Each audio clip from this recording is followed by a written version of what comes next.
හැංගෙන මොකද දැන් එදා මෙදා තුර ජනතා විමුක්ති පෙරමුණ ආයුධගත ප්‍රශ්නයක් තිබුණා. එදා මෙදා තුර ආයුධ ගන්න.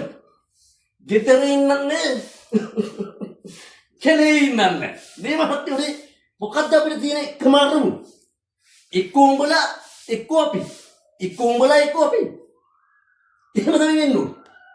අපිට ගෙදර ඉන්නත් ඔයාට ගෙදර ඉන්න දෙන්න නම් මහත්යෝ දේශපාලන කිරීමේ අයිතිය නැන්න මහත්යෝ නේ වෙනවලු සම්මකට කල් දෙනවා අනිවාර්යයෙන්ම අටේ දාත් ගන්න අනිවාර්යයෙන්ම ගෙදර ඉන්න දෙන්නෙත් නැත්තම් කමන එවිදින දෙන්නෙත් කෙලේ හැංගෙනවා මම කඩේ ගිහලා කාටද බෝඩ් මොකද කෙලේ හැංගෙනුනේ කෙලේ හැංගුණාට මොකද කොහොම එකයි අපි ගමු නැතු වෙන විකල්පයක් තියෙනවද දැන් විකල්පයක් තිබුණා වෙනත් කරා වෙන විකල්පයක් තිබිනේ අපේ ජනතාව විමුක්ති පෙරමුණට දෝෂ දර්ශනයක නෙමෙයි අනිවාර්යයෙන්ම ප්‍රතික්ෂේප කරනවා ඒ අන්තියා දුන්නේ ඒ දේශෙට දැන් ඕගොල්ලෝ කෙලින්ම ජනතාව විමුක්ති පෙරමුණට තාත් බෝපර ගෙන තියෙනවා එහෙම නැත්නම් වෙන මොනවා කියන උසාවිය ගෙන තියෙනවා මේක තමයි විප්ලවය.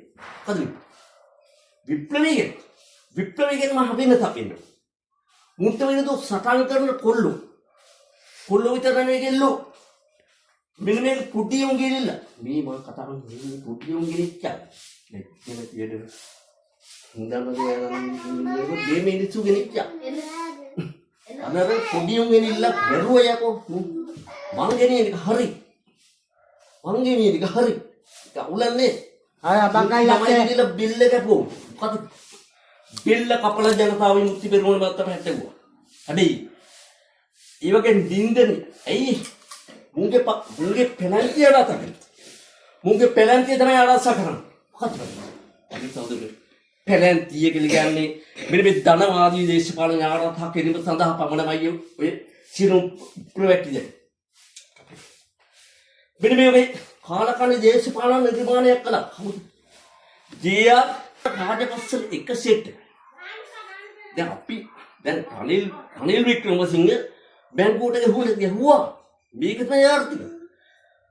සියලුම දේවල් ගත්තා. මහා බැංකුවක තියෙන සියලුම දේවල් ගන්නව රනිල් රාජපක්ෂ. රනිල්. අර්ධජන් මහේන්ද්‍ර කියලා කෙනෙක්. එයා තමයි මැලේසියාගේ දෙමළෙක්. මට තියෙන ජාතකයක් නෑ.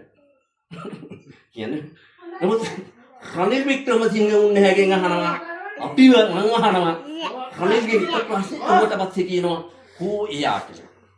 ඒකෝගේ මහින්දර් කෝ කියලා හුවට පස්සේ යන් දන්නේ පටි එයාගෙන් අහනකොට කියනවා රනිල් කියනවා එයා මගුල්ගේ ගෙදරක ගියා තවම ආගෙන මේ මගුල් නියමත් නැහැ මම දන්නේ.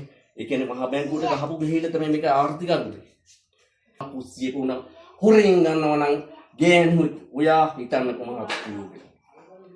ගෙදරක උන හොරකම් කරනවන කවදාවත් ඒ ගෙදර දිනුවන්නේ. මේ රට පාලනය කළාම දින්නේ මේ අවුරුදු 76යි 76ක කාල කණි දේශපාලනකට. එහෙමනේ මහින්ද රාජපක්ෂලා පන්දේ. අපි මේ කටින් පිට කළා නේ කටින් අහන එක බෑරද? ඌනේ ප්‍රශ්නයක්. ඒකට දෙන්න බලපන්.